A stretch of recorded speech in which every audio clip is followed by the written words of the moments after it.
Hello everybody. Can you hear that? It's nighttime in Carmel, Indianapolis, in Indiana, USA. It's like music. The insects are making music in the trees. Sorry, it's a bit dark. Can you hear that? I love it. So I'm just walking around. I'm traveling in America for a month, which is fantastic. I'm going to Chicago tomorrow, and I've been in New York for a week, which is really good. So yeah, just relaxing in beautiful leafy green Carmel. And I've been reading Neville Goddard's book, Your Faith is Your Fortune. And I recommend it, even if you've read it before. And I'm sure lots of people listening to this have read it before. It's just very straightforward about what you have to do. And I was reading it on the New York subway, and I can't actually remember that much. I remember reading about the Sabbath day, which is the day of rest. For Christians, the day of rest is a Sunday. For Jewish people, it's a Saturday, really Friday evening to Saturday. But Neville Goddard was saying that the symbolic meaning of the Sabbath is the period of rest before your desire comes into being. And so you need to rest in that feeling that you already have what you want, that it's done, it's a fact. And just know it is. And don't think about the how, because God never talks about the how. He is the beginning and the end, the Alpha and the Omega.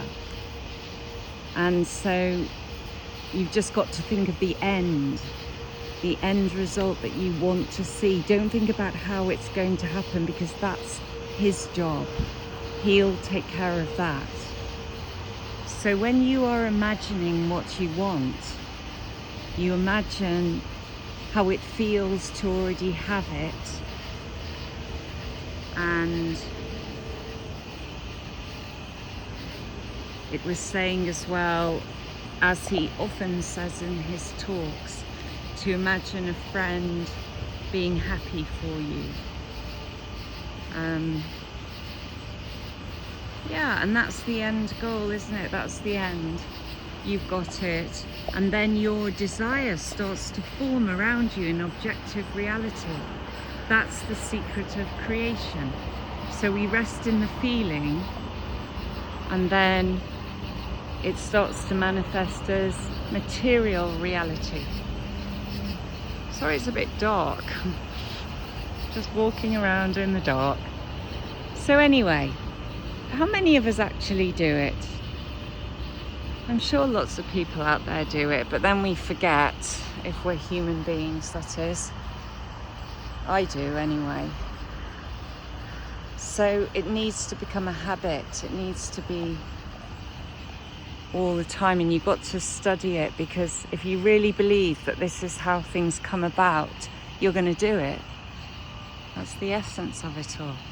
So, without further ado, let's all say together, I have a lavish, steady, dependable income, consistent with integrity and mutual benefit. And that was a kind of mantra that Neville Goddard took from a famous scientist of the time called Robert Millikan. And he locked himself into a room one day because he felt that this was the secret of creation. And he was very poor at that point, and he just wanted to have money, I guess. But he did serve humanity with his science. I don't know if he won or was nominated for a Nobel Peace Prize. Maybe that's a bit too much, but he was a famous scientist and he did help humanity. So he came up with this mantra: I have a lavish, steady and dependable income consistent with integrity and mutual benefit. I have a lavish, steady, dependable income consistent with integrity and mutual benefit. I have a lavish, steady, dependable income consistent with integrity and mutual benefit. I think it's good to say it at least 3 times. And that covers everything, really. So if there's one thing that you repeat, make it that one. And as you're saying it, imagine yourself doing what you would really love to be doing,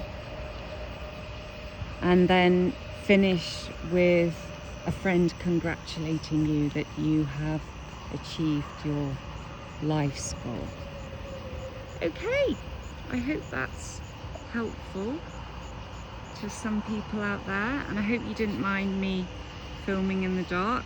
I'm going to do more of these. I'm in Chicago next, so I will have a look at the book and then comment on something that's very useful in the book. Okay, hope you like that.